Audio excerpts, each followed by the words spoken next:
C section తర్వాత scariest thing ఏదన్నా ఉంది అని అంటే ఒకటే, సి సెక్షన్ తర్వాత చేసే ఫస్ట్ వాక్. నాకు ఒక 6 అవర్స్ అబ్జర్వేషన్లో పెట్టి నెక్స్ట్ ఫస్ట్ స్టెప్కి ఒక సైడ్ నర్స్ ఒక సైడ్ హాస్పిటల్ స్టాఫ్ చేయించి ఫస్ట్ లెగ్ నేను కింద పెట్టేటప్పుడు ఓకే నేను పెడుతున్నానా లేదా అనే డౌట్తో డేరింగ్తో నా పెయిన్ ఉంటుందేమో, అది ఎట్లుంటుందేమో ఆ డౌట్తో మనం కాలు పెట్టి ఇంకో కాలు పెట్టేటప్పుడు that was the scariest moment in my life. And నేను నడుస్తున్నాను మళ్ళీ ప్రాపర్గా 10 అడుగులు వేసినాను అని అంటే అది ఎంత హ్యాపీనెస్ ఇచ్చిందో. Like I can able to walk 6 hours తర్వాత నేను నార్మల్గా నడవగలుగుతున్నాను.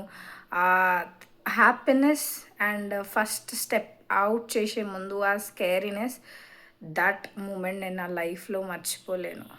So I felt C section తర్వాత దేనికన్నా నేను భయపడ్డా అంటే ఫస్ట్ నడవడానికే భయపడ్డా.